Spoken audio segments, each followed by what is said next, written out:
کھیتی تیار کرو پوری طرح، کوئی کمی نہ رہے یہاں کی کھیتی تیار ہونے میں، یہ سب ختم ہو جائیں گے سارے رشتے۔ نبی فرماتے ہیں قیامت میں کوئی رشتہ کام نہیں دے گا، قیامت میں کوئی رشتہ کام نہیں دے گا، سارے رشتے ختم ہو جائیں گے، کسی سے کسی کا کوئی رشتہ نہیں ہوگا، صرف میرا رشتہ میری امت کے ساتھ ہوگا۔ جہاں کوئی رشتہ ہوگا ہی نہیں، جہاں کوئی کام بھی نہیں آئے گا، وہاں میرا نبی فرمائے میرا رشتہ میری امت سے وہاں پر بھی ہوگا۔ اور جہاں کوئی، میرے نبی کا فرمان ہے، میرے نبی نے ارشاد فرمایا میں وہ خطیب ہوں، میں وہ خطیب ہوں، میں وہ بولنے والا ہوں، جس دن سارے چپ ہوں گے میں ساری دنیا کی طرف سے اللہ کی بارگاہ میں خطابت کروں گا۔ انا خطیبہم یوم القیامہ کما قال المصطفیٰ صلی اللہ علیہ وسلم، میں قیامت کا خطیب ہوں، قیامت کا خطیب ہوں۔ جب لوگ خاموش ہوں گے اللہ کے سامنے میں بولوں گا، جب کسی میں اجارہ کلام نہیں ہوگا میں کلام کروں گا اللہ سے، جب کسی کا کسی سے کوئی رشتہ نہیں ہوگا اس دن میرا رشتہ میری امت سے ہوگا۔ حضور نے تو وہاں کی تیاری کے لیے فرمایا، آج ہم نے سارا فوکس دنیا پہ کیا ہو، اور اس دنیا پر فوکس کرنے کے ساتھ ساتھ جب یہ دنیا نہیں ملتی، فوکس سارا اس کے اوپر ہے، آخرت کی کوئی بات نہیں، کوئی فکر نہیں، نبی کی کوئی زندگی سامنے نہیں، چلو کوئی بات نہیں، کوئی ناراضگی نہیں ہے آپ سے، کھانا نہیں بنا ابھی تک، چلو کوئی بات نہیں، ہم تو طوفان کھڑا کر دیتے ہیں گھر میں، مر گئی تھی، مری بھی تھی، اب تک کھانا نہیں بنا، ایسے بناتے ہیں کھانا، یوں بنتا ہے کھانا، ماں نے سکھایا نہیں، باپ نے توجہ نہیں کی، بڑی لاڈ میں پلی ہو، لاڈلی بن کر آئی ہو تو یہاں کام تمہارا باپ کرے گا۔ نبی کی زندگی پڑھی نہیں، نبی کی زندگی پر کوشش نہیں کی، نبی کی زندگی کو اپنانے کے لیے محنت نہیں کی۔ میرے نبی کی زندگی میں تو یہ بات ہے کہ ازواج مطہرات بھی کہتی ہیں اور صحابہ بھی فرماتے ہیں، ہم نبی کے چہرے سے چیز پسند آئی پسند نہیں آئی، بات پسند آئی پسند نہیں آئی، ہم نبی کے چہرے سے سمجھ جایا کرتے تھے۔ نبی کو کوئی کھانا پسند نہیں آتا، نبی کچھ نہیں فرماتے کیا پکا کے رکھا ہے، کیا بنایا ہے، نا نا نا۔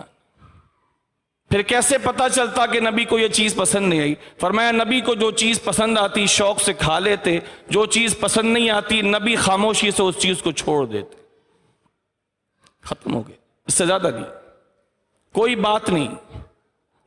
کیا بنا کے رکھا ہے، کیا بنایا ہے، مرچیں تیز ہیں، نمک تیز ہے، نمک کم ہے، تیکھا ہے، پھیکا ہے، میٹھا ہے، نمکین ہے، کوئی نہیں، کوئی بات ہی نہیں، کوئی بات ہی نہیں۔ اور ایک قول کے مطابق یہ جو روایت ہے یہ والی کہ نبی نے فرمایا کچھ ہے، عرض کی حضور سوکھی روٹی، کہا سالن کچھ ہے، کہا حضور صرف سرکہ ہے، فرمایا سرکہ ہی لے آؤ، سرکہ ہی لے آؤ، سرکہ بہترین سالن ہے۔ ایک قول کے مطابق یہ معاملہ ہوا ہے حضرت جابر بن عبداللہ کے گھر پر، جابر بن عبداللہ کے گھر پر، اور ایک قول یہ ہے کہ یہ واقعہ حضور کے اپنے گھر پر ہوا ہے کہ جابر بن عبداللہ رضی اللہ تعالیٰ عنہ کو حضور اپنے گھر لے کر آئے تو پوچھا کچھ ہے، کہا سوکھی روٹی، تو حضور نے گھر والوں کی وہ بے عزتی نہیں کی کہ کچھ بناؤ بھائی، کچھ نہیں ہے تو مہمان آیا، سوکھی روٹی بتاتے ہو، سالن پوچھو تو کہتے ہو سالن کوئی نہیں، بس سرکہ نہیں، کیا ہے سوکھی روٹی، لے آؤ، وہی لے آؤ، کوئی شکوہ نہیں اللہ سے، کوئی شکایت نہیں بندے سے، لے آؤ، سالن ہے، سالن نہیں یا رسول اللہ، بس سرکہ ہے، فرمایا سرکہ ہی لے آؤ، سرکہ ایک بہترین سالن ہے، گھر والوں کی دل بھی رکھ لیا، ان کی عزت بھی رکھ لی، اور امت کو تعلیم بھی دے دی کہ ایسا وقت تیری زندگی میں آئے تو نخرے کرنے کے بجائے نبی کی سنت پہ عمل کرنے کا ثواب لے لینا۔ ایک روز اللہ کے نبی علیہ السلام اپنے گھر تشریف لے گئے تو روٹی تھی، فرمایا سالن ہے، عرض کی گئی نہیں یا رسول اللہ، لیکن کھجوریں ہیں، میرے نبی نے کھجور لی، کھجور، آج تو نخرے اتنے ہیں کسی کو اگر کہہ دو تو اس کو تو بات سمجھ میں نہ آئے، وہ کیسا کلمہ پڑھا ہے، کس کا کلمہ پڑھ لیا، کس کا کلمہ پڑھ لیا؟ اگر محمد مصطفیٰ علیہ السلام کا کلمہ پڑھا ہے تو ان کے پیچھے چلو نا، ان کے پیچھے چلو نا۔ بیٹا ہے تو ماں کو سنا رہا ہے، شوہر ہے تو بیوی کو سنا رہا ہے، بیٹی ہے تو ماں کو سنا رہی ہے، چھوٹا ہے تو بڑے کو سنا رہا ہے، بڑا ہے تو چھوٹے کو سنا رہا ہے، سرتاج ہے تو بیوی کو سنا رہا ہے۔ نہیں ہے، کچھ بھی نہیں ہے، سب ختم ہو گیا ہے، راشن ختم ہو گیا ہے، جتنا تھا سب ہو گیا ہے، اب نہیں ہے، سالن نہیں بن سکا ہے، بس یہی ہے، دال ہی ہے، ابھی 10 دن دال چاول ہی چلیں گے۔ ٹھیک ہے جی، صحیح صحیح ہے، یہ دال سے اوپر ہم نہیں جا سکیں گے، ابھی نہیں ہے، بجٹ آؤٹ ہو گیا ہے، ٹھیک ہے کوئی بات نہیں، آج دال بھی نہیں ہے، صرف سادے چاول ہیں، موٹے چاول ہیں، ٹھیک ہے جی کوئی بات نہیں۔ اے اللہ تیرا شکر ہے، تیرا شکر ہے۔ نبی نے پوچھا کوئی سالن ہے؟ کہا نہیں یا رسول اللہ، کھجور ہیں۔ میرے نبی نے کھجور اٹھایا، اللہ اکبر۔ اے نبی کے کلمہ پڑھنے والوں، کچھ تو ہوش کرو یار، نخروں سے باہر آؤ یار۔ ترقی کرنے والی قومیں ترقی کر گئیں اور ہم آج تک تنزلی کا شکار ہیں، اس لیے کہ ہم نے نبی کی زندگی چھوڑ دی، خدا کی قسم نبی کی زندگی چھوڑ دی۔ ہم نے منارہ نور کو چھوڑ کے تاریکی کے گھڑوں میں چھلانگیں لگا دی ہیں، مغرب کے پیچھے چل رہے ہیں، حالانکہ مغرب میں سورج غروب ہوتا ہے۔ ہم مغرب کے پیچھے چل رہے ہیں، حالانکہ مغرب میں سورج غروب ہوتا ہے۔ میرے نبی نے تو ساری زندگی بتا دی کہ توجہ کدھر کرنی ہے، توجہ کدھر کرنی ہے۔ میرے نبی کے گھر میں روٹی پوری نہیں ہوتی، لیکن تلوار 8 رکھی تھی، 8 تلواریں۔ روٹی نہیں ہوتی کبھی، بلکہ اکثر نہیں ہوتی، لیکن تلواریں چکا چک، 8 تلواریں چکا چک۔ سالن نہیں ہوتا، لیکن نیزہ ضرور تھا، اس لیے کہ ان کو معلوم تھا کہ دنیا پہ حکمرانی کرنے کا طریقہ کیا ہے۔ میرے نبی کے گھر پہ سالن نہیں ہوتا، اور لباس بھی میرے نبی کا بہت زرق برق نہیں ہوتا، بہت خاص نہیں ہوتا، بہت مہنگا نہیں ہوتا، لیکن میرے نبی کا گھوڑا ایسا تھا کہ ہوا سے باتیں کرتا تھا، اس لیے کہ میرے نبی کو معلوم تھا کہ پوری دنیا پر حکمرانی بغیر کھائے کی جا سکتی ہے، لیکن بغیر ان اسلحوں کے نہیں کی جا سکتی۔ میرے نبی کو معلوم تھا کہ کہاں توجہ کرنی ہے اور کہاں توجہ نہیں کرنی، یا کہاں زیادہ کرنی ہے کہاں نہیں کرنی۔ میرے نبی نے پوچھا تو کہا گیا کھجور ہے، میرے نبی نے کھجور لی، کھجور کھجور کھجور۔ کبھی ہو سکے تو سنت سمجھ کے اس پر عمل کرنا، دیکھنا کتنی لذت آتی ہے، اندر سے طبیعت بھی خوش ہوتی ہے۔ میرے نبی نے کھجور لی، اور کھجور لے کے میرے نبی نے اس سوکھی روٹی کے اوپر وہ کھجور رکھی، اور روٹی اور کھجور میرے نبی دونوں ملا کر کھانے لگے، اور ارشاد فرمانے لگے یہ کھجور اس روٹی کا سالن ہے، یہ کھجور اس روٹی کا سالن ہے۔ ہمارا سالن تو پھر ہمارا سالن ہوتا ہے، ہم تو اس سے نیچے ہی نہیں آتے۔ جہاں محنت کرنی چاہیے وہاں 0 نہیں بلکہ مائنس میں ہے، اور جہاں محنت نہیں ہونی چاہیے وہاں 100 میں سے 200 نمبر لے کر آتے ہیں۔ یہ بھی ہو، یہ بھی ہو، اور یہ بھی ہو، اور یہ بھی ہو۔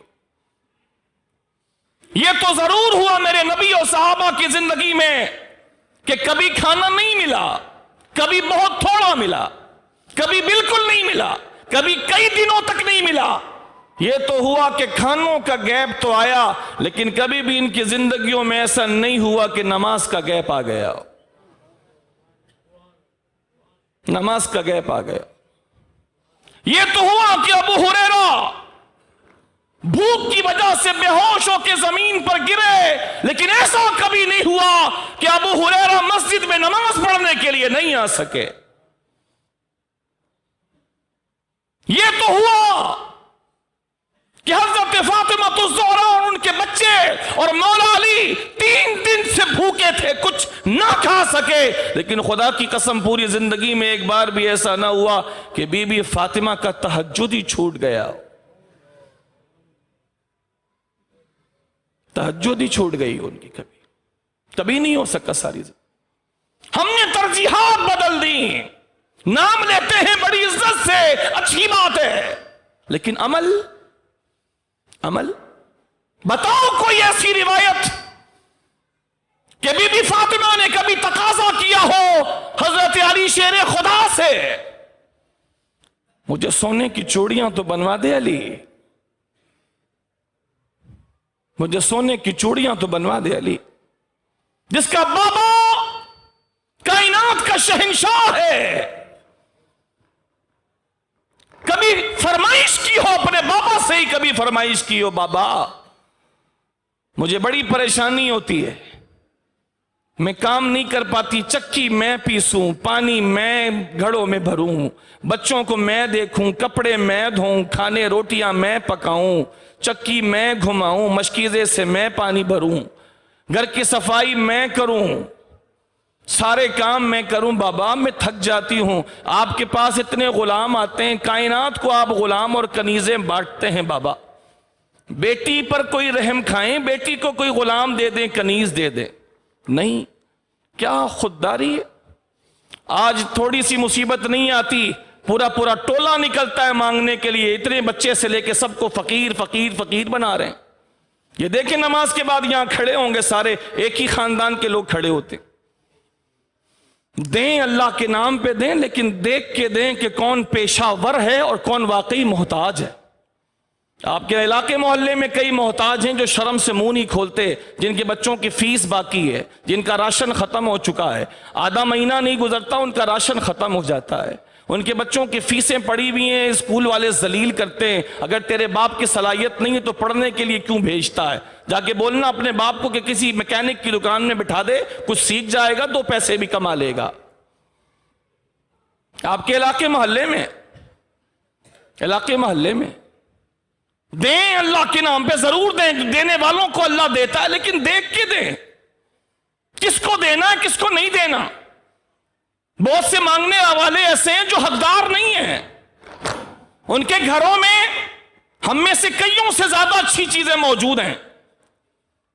ان کو دیں جو ضرورت مند ہیں، جو سفید پوش ہیں، جو کسی کے سامنے زبان نہیں کھول پاتے، جن کی بچی کی کتاب پوری نہیں ہو رہی. اس کی بچی عالمہ کورس کرنے آئی ہے، اس کی بچی کی کتاب پوری نہیں ہو رہی، وہ ہمیں فون کر کے بتاتا ہے کہ شکیل بھائی اس کی کتابیں پوری نہیں ہو رہی، کوئی ہو سکتا؟ جس کی بیٹی کی شادی ہے، اس نے اپنی بیٹی کی شادی میں صرف 50 آدمی بلائے ہیں، 50 آدمی کا کھانا نہیں کر پا رہا ہے. وہ 50 آدمی کا کھانا نہیں کر پا رہا. کس کو دیں؟ نکالیں پیسے ان کو، ایسوں کو دیں جو اتنا پریشان ہے کہ اپنی عزت چھپائے یا عزت سے بیٹی کو نبھائے. کیا کرے؟ سیدہ بی بی فاطمہ تو زہرا رضی اللہ تعالیٰ عنہ بابا سے سوال نہیں کیا. حضرت علی نے کہا فاطمہ تم کام کرتی کرتی تھک جاتی ہو، تمہارے بابا کے پاس اتنے غلام اور اتنی کنیزیں آتی ہیں، تو تم کسی دن جا کے اپنے بابا سے کہو نا کہ تمہیں بھی کوئی کنیز، کوئی خادمہ دے دے جو کام میں تمہارے ہاتھ بٹا دیا کرے. حضرت علی نے 1 سے زائد مرتبہ جب کہا تو بی بی فاطمہ نے چادر پہ چادر ڈالی، جن کی حیا کو دیکھ کر فرشتے بھی شرم سے راستہ چھوڑ دیتے ہیں. بی بی فاطمہ اپنے گھر سے نکلی اور نبی کریم علیہ السلام کے در اقدس پر گئیں تو دیکھا کہ لمبی لائن لگی ہے اور مانگنے والے آ رہے ہیں اور اللہ کے نبی ان کو عطا فرماتے جا رہے ہیں. حضرت فاطمہ الزہرا نے جب یہ منظر دیکھا تو شرما گئیں، باپ سے بھی سوال کرنے میں شرما گئیں، باپ سے بھی سوال کرنے میں شرما گئیں اور خاموشی سے بغیر کچھ بات کیے واپس آ گئی. تو اللہ کے نبی جب وہاں سے فارغ ہوئے تو بی بی فاطمہ کے گھر آئے، سلام دعا ہوئی، پوچھا بیٹی خیریت سے آئی تھی؟ کیسے آئی؟ کچھ کہے بغیر واپس چلی گئی. عرض کی علی نے بھیجا تھا، بہت ضد کر کے بھیجا تھا. کہا کیا بات تھی؟ کہا علی نے کہا تھا جا کے اپنے بابا سے کہنا، حضور سے کہنا کہ تم کام کرتی کرتی تھک جاتی ہو، کوئی خادمہ ہو تو تمہیں دے دیں تاکہ تمہارا ہاتھ بٹا دیا کرے. میں تو باہر جا کے کام کرتا ہوں، تمہارا ساتھ نہیں دے پاتا، تمہارے پاس کوئی خادمہ ہوگی تو تمہارے ہاتھ بٹا دیا کرے گی. تو میں آئی تھی آپ سے خادمہ کا سوال کرنے، لیکن سوال کرتے ہوئے اتنی شرم آئی کہ شرم کی وجہ سے میں واپس چلی آئی. بیٹی باپ سے سوال نہیں کر پا رہی. آج اتنی شرم لوگوں نے اتار دی ہے، ہر ایک کے آگے منہ کھول کے ہاتھ اٹھا دیتے ہیں، حالانکہ ان کے گھر میں ایسی چیزیں موجود ہوتی ہیں جن کو بیچ کر اپنی عزت بچا سکتے ہیں. عزت سے بڑی ایمان کے بعد کوئی چیز نہیں. سوال کرتے ہیں. عرض کی بابا بس اسی لیے آئی تھی لیکن شرم کی وجہ سے زبان نہیں کھلی تو میں واپس آ گئی. چلو ٹھیک ہو گیا بیٹی، تو شرم کی وجہ سے نہیں مانگ سکی، لیکن اس عظیم باپ نے بھی اپنی بیٹی کو دنیا کی خادمہ دینے کے بجائے پھر آخرت کی طرف توجہ دلائی اور کہا بیٹی میں تجھے خادمہ سے زیادہ اچھی چیز نہیں دوں کہ اگر وہ تجھے دے دوں تو تیری تھکن بھی اتر جائے گی اور اللہ کا ذکر بھی ہو جائے گا۔ فرما بردار بیٹی نے کہا ضرور بابا آپ مجھے فرمائیں۔ کہا بیٹی جب نماز پڑھ لیا کر تو 33 مرتبہ الحمدللہ، 33 مرتبہ سبحان اللہ اور 33 مرتبہ الحمدللہ اور 34 مرتبہ اللہ اکبر کہہ لیا کر، اللہ کا ذکر بھی ہو جائے گا، تیری تھکن بھی خدا اتار دے گا۔ خوددار باپ کی خوددار بیٹی، یہ مشکل زندگی۔ آج بی بی فاطمہ کا نام عزت سے ہے نہیں، بولیے نا، بلکہ اتنی عزت سے ہے کہ جو بی بی کے ساتھ عزت سے نام لیتا ہے بی بی کا اللہ اس کو بھی عزت دیتا ہے۔ اتنی عزت ہے بی بی فاطمہ کی، غربت میں زندگی گزاری۔ مولا علی نے یہودی کے باغ میں کام کرنا تو گوارا کیا، لیکن دنیا کے لیے اپنے آپ کو کھپانا اور لگانا گوارا نہیں کیا۔ تنہائی میں بیٹھے تھے اور تنہائی میں بیٹھ کے اپنے آپ سے کہہ رہے تھے دنیا دنیا جا کسی اور کو جا کے دھوکہ دے، جا کے کسی اور کو دھوکہ دے، علی کو دھوکہ دینے کی کوشش مت کر۔ علی نے تجھ کو ایسی طلاق دی ہے جس طلاق کے بعد رجوع کبھی بھی نہیں ہوتا۔ تجھے طلاق مغلظہ دے دی میں نے، جا کسی اور کے پاس جا، مجھے دھوکہ دینے کی کوشش مت کر، کسی اور کو جا کے دھوکہ دے۔ جو کی سکھی روٹی تو کھا لی مولا علی نے، جو کی سکھی روٹی تو کھا لی، لیکن آخرت کو داؤ پہ نہیں لگایا مولا علی شیر خدا نے۔ دنیا تو گزر جائے گی میرے دوست، گزر رہی ہے، غریب کی بھی، امیر کی بھی، سب کی گزر رہی ہے، جس کے پاس ہے اس کی بھی، جس کے پاس نہیں اس کی بھی۔ آخرت کی کوشش کرے، آخرت کی کوشش کرے، وہ نہیں گزرے گی، وہ نہیں گزرے گی۔ سن لے میری بات، سمجھ لے اس بات کو، وہ نہیں گزرے گی۔ دنیا گزر جائے گی، وہ نہیں گزرے گی۔ آخرت ہمیشہ رہے گی، آخرت ہمیشہ رہے گی۔ جو جنت میں ہمیشہ جنت میں، جو جہنم میں کفر و شرک کی وجہ سے، وہ ہمیشہ جہنم میں، وہ نہیں گزرے گی۔ ایسا نہیں کہ آخرت کے بعد پھر کچھ آئے گا نیا، بچپن کے بعد نوجوانی، نوجوانی کے بعد جوانی، جوانی کے بعد پھر ادھیڑ عمری، ادھیڑ عمری کے بعد بڑھاپا، یہ ایک کے بعد جو ایک آ رہا ہے۔ وہاں ایسا نہیں ہے، وہاں صرف آخرت ہے، صرف آخرت ہے، صرف آخرت۔ اتنی بڑی آخرت کے لیے اتنی چھوٹی سی دنیا کو آپ ترجیح دیں اور آخرت کو ہی بھلا دیں، اتنے زیادہ ڈپریس ہو جائیں کہ دنیا دنیا دنیا دنیا۔ یار سارے تو کر رہے ہیں، میں نہیں کروں، سارے کر رہے ہیں، تو سارے غلط کر رہے ہیں تو آپ بھی غلط کریں گے کیا؟ سارے خدا نہ خواستہ لباس اتار کے باہر گھومیں برہنہ ہو کے تو آپ بھی برہنہ ہو جائیں گے۔ You don't have common sense to decide what you have to do or not۔ دماغ نہیں ہے سوچنے کے لیے کہ کیا کرنا ہے کیا نہیں کرنا ہے۔ سب کر رہے ہیں، سمجھاؤ سب کو، نہیں سمجھتے تو کم سے کم اپنے آپ کو تو صحیح رکھو۔ سب سور کھائیں گے تو آپ بھی کھانا شروع کر دیں گے کیا؟ سب کھا رہے ہیں، ارے بابا یہ دلیل ہی نہیں ہے کوئی سب کر رہے ہیں تو ہم کر رہے ہیں۔ بات اتنی ہے کہ رب فرما رہا ہے تو ہم کر رہے ہیں، اور رب منع فرما رہا ہے تو ہم چھوڑ رہے ہیں۔ یہ ہے مسلمان کی زندگی۔ وما علینا الا البلاغ۔